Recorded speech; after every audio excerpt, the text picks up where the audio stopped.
السلام علیکم۔ ایک نہیں دو نہیں، حکومت نے مسلسل 3 سرکاری چھٹیوں کا اعلان کر دیا۔ اسکولوں میں موسم سرما کی تعطیلات کا بھی اعلان کر دیا گیا۔ کیا آپ حالات حاضرہ سے آگاہی حاصل کرنا چاہتے ہیں؟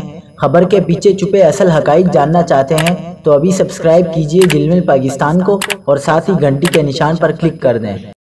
آپ کو بتاتے چلیں کہ سندھ بھر میں 25، 26 اور 27 دسمبر کو عام تعطیل ہوگی۔ سندھ حکومت نے 27 دسمبر بروز جمعے کو شہید بے نظیر بھٹو کی 17ویں برسی کے موقع پر صوبے بھر میں عام تعطیل کا اعلان کیا ہے۔ سندھ حکومت نے بانی پاکستان قائد اعظم محمد علی جناح کے یوم پیدائش پر 25 دسمبر کو بھی عام تعطیل کا اعلان کیا ہے، جو کہ بدھ کو ہوگا۔ 26 دسمبر کو سندھ کی مسیحی برادری کے لیے بھی عام تعطیل ہوگی۔ دوسری جانب پنجاب میں موسم سرما کی چھٹیاں 20 دسمبر سے نہیں ہوں گی۔ پنجاب کے محکمہ تعلیم نے کہا ہے کہ موسم سرما کی چھٹیاں اب 20 کے بجائے 23 دسمبر سے ہوں گی اور اسکول 13 جنوری کو کھلیں گے۔ ادھر سندھ بھر کے تعلیمی اداروں میں 21 دسمبر سے 31 دسمبر تک تعطیلات ہوں گی۔ چھٹیوں کا اطلاق تمام نجی اور سرکاری اداروں پر ہوگا۔